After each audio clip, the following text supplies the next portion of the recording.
First of all good morning dear students.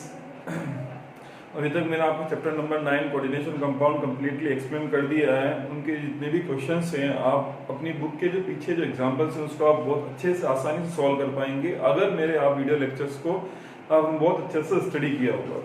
ठीक है ना। और आपको जितने भी क्वेश्चंस हैं सारे क्वेश्चंस को सॉल्व करना है। उसके बाद में जो क्वेश्चंस रिमेनिंग रह जाए उन पर आप टिक लगा लें। उनको मैं आपको डिटेल में एक्सप्लेन कर दूंगा जब फेस टू फेस क्लासेज होगी। ठीक है। अब देखिए आज मैं आपके सामने अपनी केमिस्ट्री का एक बहुत अच्छा टॉपिक है जिसको डिटेल में अपन एक्सप्लेन मैं आपको आज आपको एक्सप्लेन करूंगा। अपन मिलजुल के स्टडी करेंगे इसके बारे में। देखिए आप जानते हो केमिस्ट्री का जो मेन मेजर पार्ट होता है आपके वो है ऑर्गेनिक केमिस्ट्री। ऑर्गेनिक केमिस्ट्री से बहुत सारे स्टूडेंट्स को थोड़ा सा डर सा लगता है। डरने की कोई जरूरत नहीं है। ऑर्गेनिक केमिस्ट्री आसानी से आपके समझ में आ जाएगी। जैसा मैं बोलता हूं वैसे आप उसको समझते जाएं। सबसे मेन जो थीम होती है ऑर्गेनिक केमिस्ट्री की वो होती है आपकी 11th क्लास। उसके अंदर आपने पढ़ा होगा some basic concept of organic chemistry, रसायन विज्ञान के कुछ कार्बनिक रसायन के कुछ आधारभूत सिद्धांत। ठीक है ना। और जनरल ऑर्गेनिक केमिस्ट्री। ठीक है ना। ये टॉपिक आपने पढ़े होंगे। अगर ये टॉपिक आपको बहुत अच्छे से आते हैं तो आपको ऑर्गेनिक केमिस्ट्री में कोई दिक्कत नहीं आएगी। जनरल ऑर्गेनिक केमिस्ट्री के अंदर भैया आपको बेसिक्स थीम्स में आपको सबसे पहले आपको नॉमेनक्लेचर आना चाहिए। उसके बाद में उसकी जो इलेक्ट्रॉनिक इफेक्ट्स होते हैं, ठीक है ना, इलेक्ट्रॉनिक प्रभाव जो होते हैं वो आपको आने चाहिए, जिसमें आपने क्लास 11 के अंदर आपने पढ़ा था। Inductive effect, hyper conjugation effect, mesomeric effect, resonance effect, ये सारे इफेक्ट आपने क्लास 11 के अंदर ढंग से स्टडी किए थे। अगर ये इफेक्ट सारे बहुत अच्छे समझ में आते हैं तो फिर आपको ऑर्गेनिक केमिस्ट्री से डरने की कोई जरूरत नहीं है। और नहीं भी आते हैं तो भी डरने की जरूरत नहीं है। क्यों? क्योंकि जहां जहां ये इफेक्ट्स लगेंगे उनको मैं डिटेल में एक्सप्लेन करूंगा। You don't worry about it. फिर भी मैं आपको एक जनरल आइडिया इसलिए दे रहा हूं कि आप उनको एक बार क्लास 11 के जो इफेक्ट्स है उनको उठा के एक बार ढंग से समझ लें। नेक्स्ट आपका आता है भैया बॉन्ड क्लीवेज, बंध विदलन। बॉन्ड क्लीवेज टू टाइप्स का, तो होमोलाइटिक और हेटेरोलाइटिक। इसके बारे में आपको पता होना चाहिए। देन आपको इंटरमीडिएट पता होना चाहिए। मध्यवर्ती क्या क्या होते हैं इनके बारे में पता होना चाहिए। जनरली आपके जो क्लास 11 में सिलेबस में था वो है कार्बोकेटाइन, कार्बेनाइन, फ्री रेडिकल, कार्बिन, नाइट्रीन, बेंजाइन, ये और भी होते हैं लेकिन अपने इतने काम में नहीं आते हैं 12th क्लास तक। ठीक है। देन आपका आता है type of reactions. Type of reactions आपको पता होना चाहिए। ठीक है ना। तो ये सारे टॉपिक्स अगर आपके स्टेप्स क्लियर है तो ऑर्गेनिक केमिस्ट्री में आपको कहीं दिक्कत नहीं आएगी। तो देखिए हम सबसे पहले एक टॉपिक जो स्टार्ट करते हैं, बेसिक आइडिया लेते हैं ऑर्गेनिक केमिस्ट्री के बारे में। ऑर्गेनिक केमिस्ट्री कहां से स्टार्ट हुई है उसके बारे में अपन स्टार्ट करते हैं। देखिए नाम क्या है organic chemistry. What is the organic chemistry? Organic word जो है वो किससे आया है? ऑर्गेनिज्म से आया है। किससे आया है? ऑर्गेनिज्म। ऑर्गेनिज्म को अपन क्या कहते हैं? Living things. लिविंग थिंग्स यानी that type of compounds which are provided by the living things is known as organic compound। ठीक है। हिंदी मीडियम में क्या बोलेंगे? ऑर्गेनिज्म को सजीव वस्तुएं, जितनी भी सजीव वस्तुएं होती हैं उनको लिविंग थिंग्स कहते हैं। यानी वे सभी यौगिक जो सजीवों से प्राप्त होते हैं उनको ऑर्गेनिक कंपाउंड या कार्बनिक यौगिक कहते हैं। ये एक बेसिक एलिमेंट्री डेफिनेशन है ऑर्गेनिक कंपाउंड्स की। ठीक है। और ऑर्गेनिक एग्जांपल आप इसके इनिशियली एग्जांपल कौन से आए थे? यूरिया। यूरिया कहां से निकलता है भैया? यूरिन से निकलता है। ठीक है। ऐसे कैसे सिट्रिक एसिड किससे मिलता है? सिट्रस फ्रूट से मिलता है। एडिपिक एसिड किससे मिलता है? एप्पल से मिलता है। ठीक है ना। ये बेसिक एग्जांपल्स हैं आपके इसके ऑर्गेनिक कंपाउंड्स के। ठीक है। तो ये सारे के सारे चीजें कहां से मिलती है भैया? लिविंग थिंग से मिलती है, यानी सजीवों से मिलती है। इसलिए कार्बनिक यौगिक किसे कहते हैं? वे सभी यौगिक जो कि लिविंग थिंग से मिलते हो या सजीवों से मिलते हो उनको आप क्या बोलते हैं? कार्बनिक यौगिक। और कार्बनिक यौगिकों की रसायन विज्ञान या केमिस्ट्री की जिस ब्रांच में स्टडी की जाती है उसको क्या बोलते हैं आप? Organic chemistry. ठीक है। वापस रिपीट कर देता हूं। ऑर्गेनिक कंपाउंड्स क्या होते हैं? First type of compound which are contained by the living things is known as organic compound. And the branch of chemistry in which we study the organic compounds is known as organic chemistry. Clear है? ठीक है। हिंदी में क्या बोलेंगे? वे यौगिक जो सजीवों से प्राप्त होते हैं उनको क्या कहते हैं? कार्बनिक यौगिक। और कार्बनिक यौगिकों का अध्ययन रसायन विज्ञान की जिस शाखा के अंतर्गत किया जाता है उसको क्या कहते हैं भैया? कार्बनिक रसायन। अब देखिए हम बिना टाइम वेस्ट किए मैं लॉन्ग आपको ज्यादा डिटेल में जो है वो एक्सप्लेन नहीं करूंगा क्लास 11 को, लेकिन जो बेसिक जो चीज है वो जो आपको आनी चाहिए वो मैं आपको बताऊंगा, ठीक है। ऑर्गेनिक केमिस्ट्री को स्टार्ट करने से पहले जो सबसे इंपॉर्टेंट अपना टॉपिक जो ऑर्गेनिक केमिस्ट्री को स्टार्ट करने से पहले जो आपको आना चाहिए वो है आपका ऑर्गेनिक कंपाउंड का नोमेनक्लेचर, यानी नोमेनक्लेचर ऑफ ऑर्गेनिक कंपाउंड, वो आपका आना चाहिए। तो नोमेनक्लेचर के बारे में मैं आपको एक बेसिक आइडिया दूंगा आपको मैं, देन अपन आगे बढ़े। पहले बात करते हैं nomenclature of organic compound.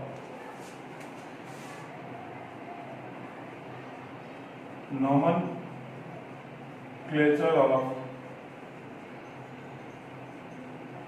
Organic compounds. Organic compound के नोमेनक्लेचर के बारे में बात करते हैं तो देखिए, सबसे पहले ऑर्गेनिक कंपाउंड का जो नोमेनक्लेचर दिया गया था वो दिया गया है on the basis of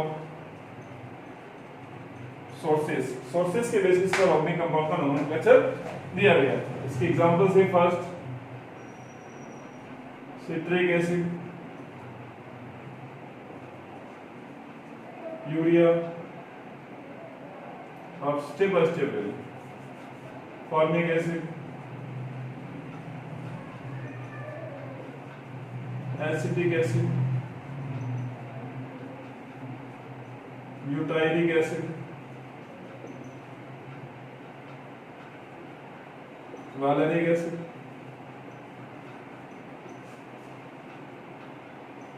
caproic acid,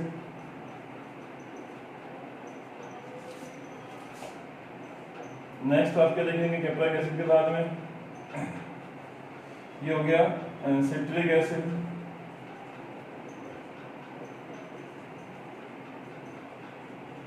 adipic acid, और भी लेना यूरिया, और बहुत सारे एग्जांपल। फॉर्मिक एसिड का नाम फॉर्मिक एसिड क्यों रखा गया? Because it is contained by फॉर्मस एंड, फॉर्मस एंड किससे मिला था? ये फॉर्मस एंड से। फॉर्मस एंड का मतलब हो गया लाल चींटी से मिला था, इसलिए इसका नाम क्या रख दिया गया? Formic acid. ये किससे मिलता है भैया? एसीटम से। किससे मिलता है? एसीटम से, इसलिए इसको क्या क्या बोला गया? Acetic acid. ये किससे मिला? ब्यूटायरिक एसिड सबसे पहले भैया मटर से, इसलिए इसका नाम क्या रख दिया गया? Butyric acid. और ये वैलेरिक एसिड किससे मिला भैया? वैलेरिक प्लांट्स की जो रूट होती है उससे मिला था, ठीक है। प्लांट्स की एक फैमिली होती है उसको कहते हैं वैलेरिक फैमिली, उस उनकी प्लांट्स की रूट से ये कंपाउंड मिला था, इसलिए इसका नाम क्या रख दिया गया? वैलेरिक एसिड, ठीक है। contained by roots of valeric plants family। Valeric plant की जो वैलेरिक फैमिली के जो प्लांट्स होते हैं उनकी जो रूट्स होती है उससे ये कंपाउंड मिला था, इसलिए इसका नाम क्या रख दिया गया? Caproic acid. और ये किससे मिलता है भैया? Bye Caprio. कैप्रो क्या होता है? ग्रीक टर्म है जिसको इंग्लिश में क्या कहते हैं? मीट ऑफ डो, कुत्ते का मांस, ठीक है। क्या कहते हैं? मीट ऑफ डो, कुत्ते के मांस से ये मिला था, इसलिए इसका नाम क्या रख दिया गया? Caproic acid. Citrus plant, citrus plant यानी नींबू के पादप से, नींबू से सॉरी। बाय एप्पल, एप्पल से, ठीक है ना। बाय यूरिया, यूरिया से मिला। इस प्रकार से इनके इनिशियली नेम रखे गए। इसका फॉर्मूला आपको पता होना चाहिए, मॉलिक्यूलर फॉर्मूला। ये एसिटिक एसिड, ये ब्यूटायरिक एसिड, देन वैलेरिक एसिड में 5 कार्बन आ जाएंगे, ठीक है ना। देन कैप्रोइक एसिड में 6 कार्बन आ जाएंगे,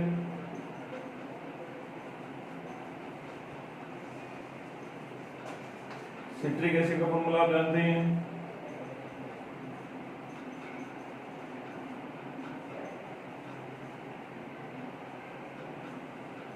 ये सिट्रिक एसिड हो गया।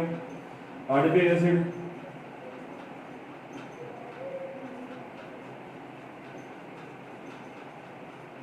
और यूरिया आप जानते ही हैं, ठीक है ना। ये सारे एग्जांपल्स हैं, इनके मॉलिक्यूलर फॉर्मूला मैंने लिख दिए और ये सबसे पहले कंपाउंड किससे मिले हैं वो मैंने बता दिए। सबसे पहले जो ऑर्गेनिक कंपाउंड का नेम किसके बेसिस पर रखा गया, सोर्सेस के बेसिस पर, यानी भैया जहां से ऑर्गेनिक कंपाउंड मिलते हैं उसके बेसिस पे उनके नेम रखे गए। वापस रिपीट करते हैं, फॉर्मिक एसिड का नाम फॉर्मिक एसिड क्यों रखा गया, फॉर्मेसेंट यानी लाल चींटी से मिलता है इसलिए इसका नाम क्या रखा गया, फॉर्मिक एसिड। इसका नाम एसिटिक एसिड क्यों रखा गया है, क्योंकि एसिटम से मिलता है, एसिटम मतलब होता है सिरका, सिरके से मिलता है इसलिए इसका नाम क्या रखा गया, एसिटिक एसिड। इसका नाम ब्यूटाइलिक एसिड क्यों रखा गया, ब्यूटाइलिक एसिड किससे मिला था, बटर से, बटर से यानी मक्खन से मिला था इसलिए इसका नाम क्या रखा गया, ब्यूटाइलिक एसिड। इसका नाम वैलेरिक एसिड क्यों रखा गया, because it is contained by roots of valeric plants family, यानी वैलेरिक एक प्लांट्स की फैमिली होती है उसके रूट से ये कंपाउंड मिला था इसलिए इसका नाम क्या रख गया है, वैलेरिक एसिड। कैप्रोइक एसिड इसका नाम क्यों रखा गया है, क्योंकि ये किससे मिलता है, कैप्रो से। कैप्रो क्या होता है, मीट ऑफ डॉग, कुत्ते के मांस से मिला था सबसे पहले, उसको ग्रीक लैंग्वेज में क्या कहते हैं, कैप्रो कहते हैं, इसलिए भैया इसका नाम क्या रख दिया गया, कैप्रोइक एसिड। इसका सिट्रिक एसिड किससे मिला था, सिट्रस प्लांट यानी नींबू, सिट्रस फ्रूट से मिला था, ठीक है। एडिपिक एसिड का नाम एप्पल से मिला था इसलिए इसका नाम एडिपिक एसिड रख दिया गया। यूरिया किससे मिला, यूरिया किससे मिला, बाय यूरिन, ठीक है ना। ये सारी चीजें आपके नोट्स में अवेलेबल नहीं है तो इनको आप पॉज करके लिख सकते हैं, जो अपने चैप्टर्स में आगे काम आएंगे भैया, ठीक है। अब नेक्स्ट चीज देखिए, आपको जानी चाहिए ऑर्गेनिक कंपाउंड में नोमेनक्लेचर के अंदर इन सारी चीजों का आप पॉज करके लिख ले, नोट कर ले, ठीक है ना।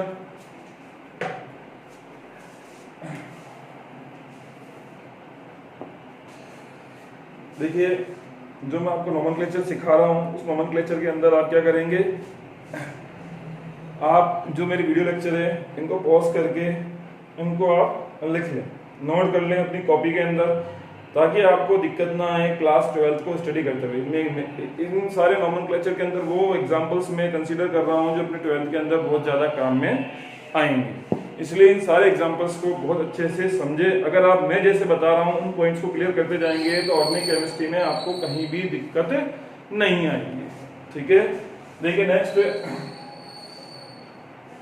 ये तो था बेसिक नोमेनक्लेचर था जो सोर्सेस के बेस पे नाम दिया गया था। ऑर्गेनिक कंपाउंड का जो आईयूपीएसी नोमेनक्लेचर आपको सीखना है,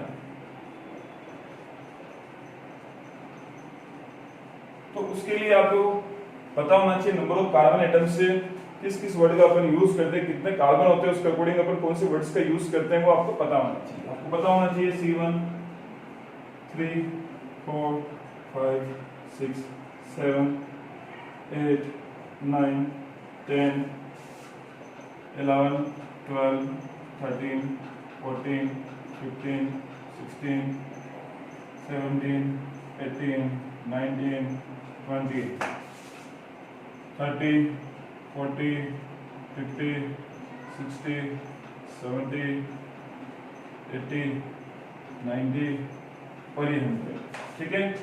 अगर एक कार्बन हो तो क्या लिखेंगे, meth, eth, prop, but, pent, hex, hept, oct, non, dec, undec, डोडेक,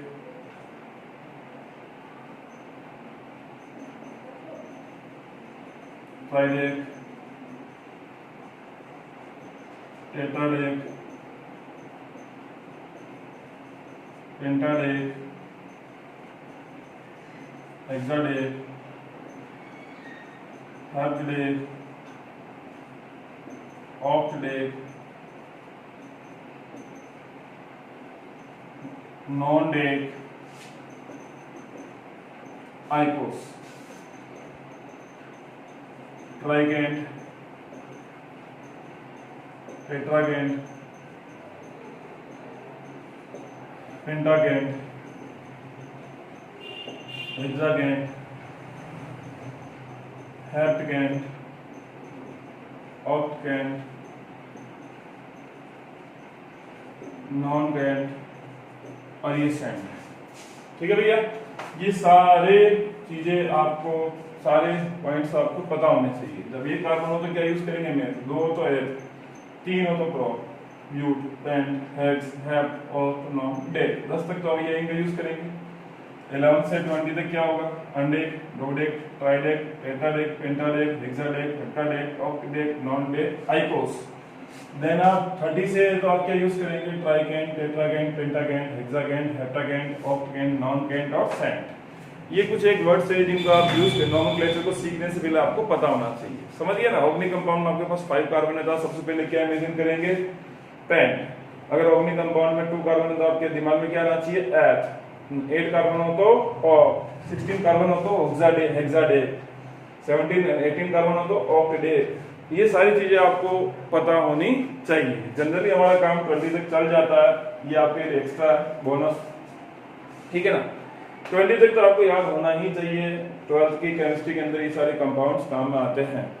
जब भी आप किसी भी चीज को सीखना स्टार्ट करते हैं तो उसकी एबीसीडी आपको याद होनी चाहिए। ये नोमेनक्लेचर की एबीसीडी है। नोमेनक्लेचर में जैसे एफ फॉर एप्पल होता है, एबीसीडी होता है, वैसे ही 1 कार्बन आ जाए तो मैथ होता है, 10 कार्बन आ जाए तो डेक होता है। ये आपको इस प्रकार से याद होना चाहिए। अगर ये याद नहीं होगा तो नोमेनक्लेचर के बारे में बिल्कुल मत सोचना। जैसे जैसे मैं कोई आपको स्टेप्स बताता जा रहा हूँ, सारे स्टेप्स को बिल्कुल क्लियर करते जाए, ठीक है। इसके आगे हम आपको नोमेनक्लेचर के कुछ रूल्स बताएंगे जो नेक्स्ट वीडियो लेक्चर में आपको हम प्रोवाइड करेंगे। Thank you.